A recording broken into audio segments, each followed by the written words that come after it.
At my sister's baby shower, my parents held up a giant key. "We bought her a house." I froze. It was my lake cabin, the one I'd been renovating for 3 years. My dad whispered, "It's family property now." I didn't argue. That night, I made 2 calls. By dawn, the cabin was stripped bare, doors, deck, even the dock. At 7 p.m., my sister messaged me, "Why is the bathroom sink missing?" I just replied, "Wait until tomorrow." I, 32M, stood in the middle of my sister's baby shower, surrounded by pastel decorations and cheerful laughter, when my parents unveiled what they called their grand surprise. They held up an oversized novelty key, the kind you'd see in a sitcom, and announced they'd bought my sister her first house. Everyone clapped. I felt my stomach drop before my brain even processed why. The address they mentioned wasn't just familiar. It was mine. My lake cabin. The property I'd purchased 3 years ago with money I'd saved since college. The place I'd spent countless weekends renovating, learning plumbing and carpentry through YouTube videos and expensive mistakes. I'd replaced the entire electrical system last summer. The custom deck I'd built with my own hands had taken 4 months. I'd even installed a floating dock that spring, anchoring it myself in waist-deep water. I looked at my sister, 8 months pregnant and glowing with excitement. She was already showing people photos on her phone, pictures of my cabin that I'd sent to the family group chat last month when I'd finally finished the kitchen remodel. She talked about the nursery she'd set up in what used to be my guest bedroom, about how perfect the location was, about how grateful she was to our parents. Dad caught my eye across the room. He walked over, placed his hand on my shoulder, and leaned in close. He told me it was family property now, that my sister needed it more than I did, that I was being selfish if I made a scene at her baby shower. He reminded me that family takes care of family, that I was still young and could always buy another place, that my sister's baby deserved a good start in life. I didn't argue. I didn't raise my voice. I smiled, hugged my sister, and told her congratulations. I stayed for another hour, ate cake, played the ridiculous baby shower games, and left without mentioning the cabin once. But during that hour, my mind was working. I checked my phone discreetly in the bathroom. The property deed was still in my name. I'd never signed anything over. I called my lawyer, a friend from college, and asked him a hypothetical question about property rights. He confirmed what I suspected. Unless I'd legally transferred ownership, the cabin was still mine, regardless of what my parents claimed they'd done. I called my contractor next, the guy who'd helped me with the bigger renovation projects. I asked him if he could help me with an emergency job that needed to be done immediately. He owed me a favor after I'd referred him to 3 other clients, and he said he'd have a crew ready. I drove to the cabin that night, arriving around 11. My sister had already moved some of her things in. There were baby clothes in the closet I'd built, her furniture in my living room, her dishes in my kitchen cabinets. I took photos of everything, documenting that she'd moved in without my permission. Then I called my contractor and told him to bring the crew. By midnight, we were removing fixtures. We started with the things I'd personally installed. The custom light fixtures I'd ordered from a craftsman in Oregon came down first. Then the bathroom sinks, all 3 of them, each one a different vintage piece I'd restored myself. We removed the kitchen cabinets I'd built from reclaimed wood, carefully unscrewing each one and loading them onto the truck. The crew worked through the night. We removed the appliances I'd purchased, the washer and dryer, the refrigerator, the gas stove I'd saved for months to afford. We took the ceiling fans, the door handles, even the switch plates. I'd installed every single one of them myself, and I wasn't leaving them behind. Around 3 in the morning, we started on the deck. I'd built it with treated lumber and stainless steel screws, designed to last decades. We dismantled it board by board, removing the railings, the stairs, the posts. By dawn, the back of the house opened onto empty air where a beautiful deck had been. The dock took longer. We had to wade into the cold water, disconnect the anchoring system, and float the sections to shore. I'd spent $2,000 on that dock, and I wasn't letting it go. We removed the interior doors next. Every single one. I'd replaced all the old hollow core doors with solid wood ones, spending hours sanding and staining each one. They came off their hinges and went into the truck. By 7 in the morning, the cabin looked like a skeleton. The walls were intact, the roof was fine, but everything that made it livable was gone. No kitchen, no bathroom fixtures, no doors, no deck, no dock. Just empty rooms with rectangular shadows on the walls where cabinets used to hang. I paid the crew in cash, plus a substantial bonus for the overnight work. They didn't ask questions. They loaded everything onto trucks and drove it to a storage facility I'd rented an hour away. I went home, showered, and waited. The first message came at 7 that evening. My sister asked me why the bathroom sink was missing. I could picture her standing in the gutted bathroom, probably needing to use the facilities and finding nothing but a capped pipe sticking out of the wall. I replied telling her to wait until tomorrow. She called me twice. I didn't answer. She sent 3 more messages, increasingly frantic. She discovered the kitchen cabinets were gone, the appliances were missing, the deck had vanished. She wanted to know what was happening, if there had been a robbery, if I knew anything about it. I didn't respond. Dad called me at 9. He was angry, demanding to know what I'd done. I told him I'd removed my personal property from my cabin. He started yelling about family, about how I was being vindictive, about how my sister was pregnant and didn't need this stress. I let him finish, then asked him if he had the deed transfer paperwork. He went quiet. I asked him again, speaking slowly, if he had legally purchased the cabin or if he'd simply decided it belonged to my sister now. He hung up.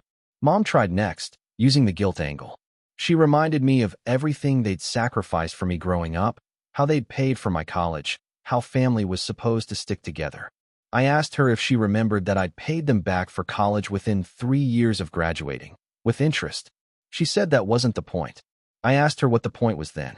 She said my sister needed help and I should be generous. I asked her why generosity only went one direction. She hung up.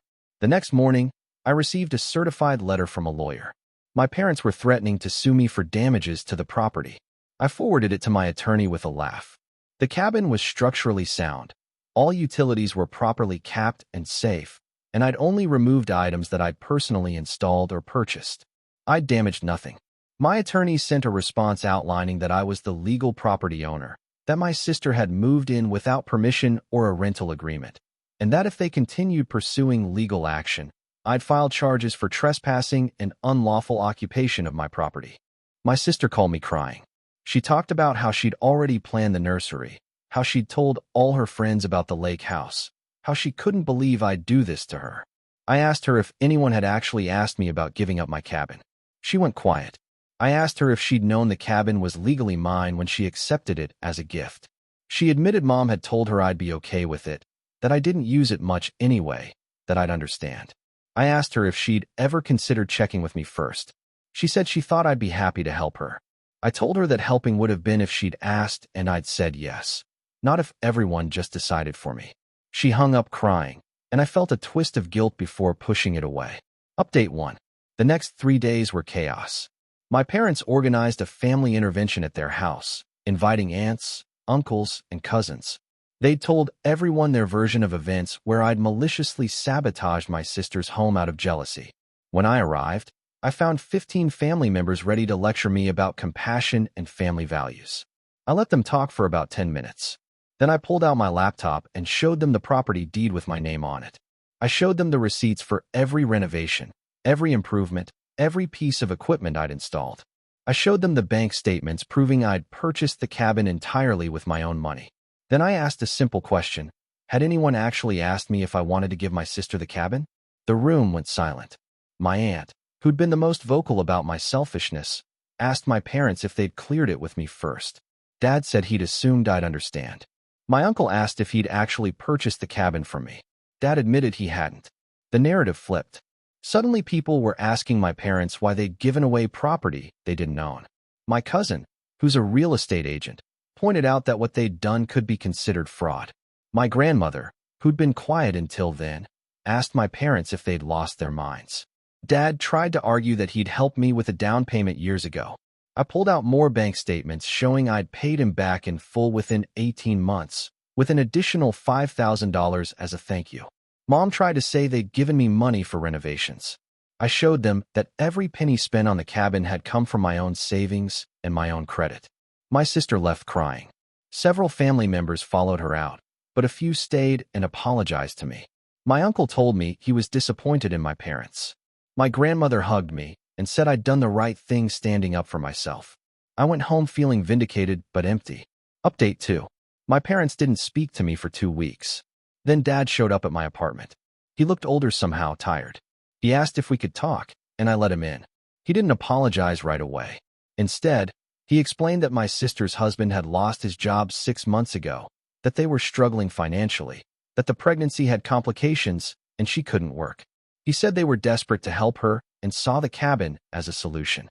He admitted they'd been wrong not to ask me, but insisted their intentions were good.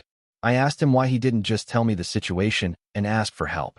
He said he was embarrassed, that he was supposed to be the provider, that admitting his daughter was struggling felt like failure. I told him that his embarrassment cost him his son's trust. We sat in silence for a while. Then he asked what it would take to fix things. I told him it started with an apology, a real one, to me and to everyone at that family meeting. I told him my sister needed to apologize too, not for being in a tough situation, but for accepting a gift that wasn't theirs to give. He nodded slowly. He asked if there was any way my sister could still use the cabin. I thought about it. I told him I'd be willing to rent it to her at a significantly reduced rate, enough to cover property taxes and insurance, if she apologized and if everyone acknowledged it was my property. He asked if I'd reinstall everything I'd removed. I said I would, slowly, as I had time, and only if the rent was paid consistently. He left to discuss it with my sister and mom. 3 days later, I received a handwritten letter from my sister. She apologized for not questioning where the cabin came from, for assuming I'd be okay with it, for moving in without permission. She explained her financial situation, the medical bills, the stress of the pregnancy. She asked if we could start over. I called her. We talked for an hour. She was genuine, scared, and finally honest.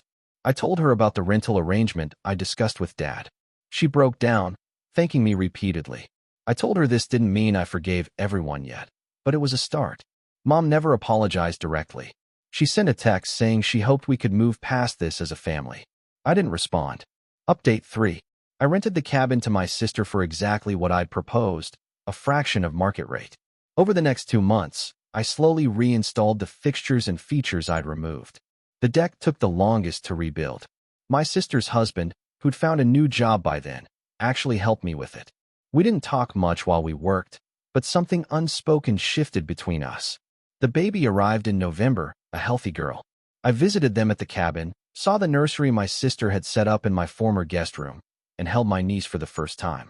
She was tiny and perfect, and I felt the last of my anger dissolve.